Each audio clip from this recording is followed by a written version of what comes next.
Жените во Македонија заработуваат помалку од мажите. Најновите податоци на Државниот завод за статистика покажуваат дека родовиот јас на заработувачка меѓу мажите и жените според полно работно време изнесува 12,9%. Родова рамноправност нема ниту во статистиката за скратено работно време. Истото покажува дека мажите заработуваат 11% повеќе од жените. Ако ја отворите табелата во јасна заработувачки, посебно по дејности, еднаквоста е мисловна именка. Скоро во сите дејности мажите заработуваат повеќе. Мажите земаат значително повисоки плати во дејности за здравствена и социјална политика, за 27% повеќе од жените. Значително повисоки плати земаат и мажите кои се бават со преработувачка индустрија и оние кои избрале кариера во финансии. Побогати се мажите кои тргуваат на големо и мало, поправаат автомобили и мотоцикли или се вработени во угостителски објект, во споредба со жените вработени во овие сектори. Жени кои заработуваат малку повеќе од мажите се оние кои избрале кариера во транспорт, стручни или научни дејности, градежништво и снабдување со вода. Економските аналитичари потсетуваат дека оваа состојба не е нова. Со години наназад е славен фактот дека мажите заработуваат повеќе од жените. Според нив се должи на стереотипите и предрасудите на населението дека професиите се уште може да се делат на машки и женски.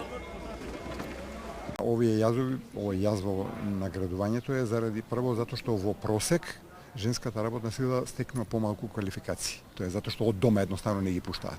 Или немаат услови, а општеството не прави ништо да им помогне на тие млади девојки кои што би требале да стекнат повисоки квалификации. Втората причина е што во голем број случаи жените не добиваат раководни позиции.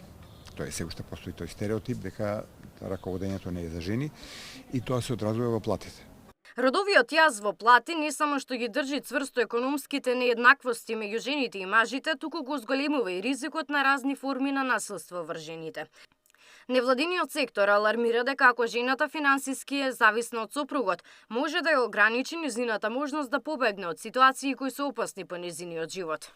Нееднаквиот пристап до права и до ресурси кои што се резултат на овој родов јас во плати придонесуваат кон зголемување на тој дисбаланс на моќта и кон зајакнување на традиционалните родови улоги, што понатаму негова околина во која жените многу лесно може да станат жртви на различни форми на насилство. Кога зборуваме за родовиот јаз во плати, ние практично зборуваме за една трајна, континуирана општествена девалвација на женскиот труд, особено на работното место, што се рефлектира преку јазот во плати, но и што придонесува кон целосна девалвација на жените и ги прави поподложни на разни форми на лично, но и на институционално насилство. Ако жените заработуваат подеднакво со мажите, ќе има и раст на БДП. Да, ќе имаме раст на БДП, бидејќи тоа е очигледно еден развоен ресурс или базен на неискористена работна сила.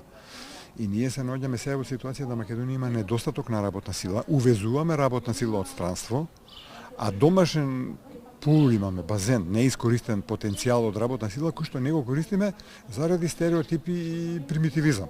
Анализата на статистика за последниот квартал од 24-та покажува дека во Македонија 770.399 жени се способни за работа. Нешто под 300.000 од нив се вработени, а 36.018 не. Но експертската јавност потенцира дека загрижувачки е фактот дека 435.122 од жените се надвор од пазарот на трудот. Дополнително, согласно анализата на пазарот на трудот, жените работат во помалку платени сектори, како здравство, образование и грижа, каде трудот се смета за природна женска улога, а не како вредност што треба да биде соодветно платена. Непостоењето на транспарентност во платите има возможува на работодавачите да нудат пониски плати за жените, особено при вработување. Во 2023 година статистиката на Евростат покажува дека во просек жените заработуваат 12% помалку од мажите. Латвија е државата во која има најголем јас на заработувачката меѓу мажите и жените. Таму мажите заработуваат дури 19% повеќе.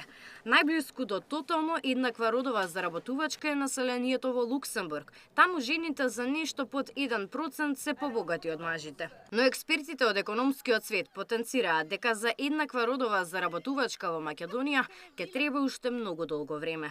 Габриела Лескова, Сител телевизија.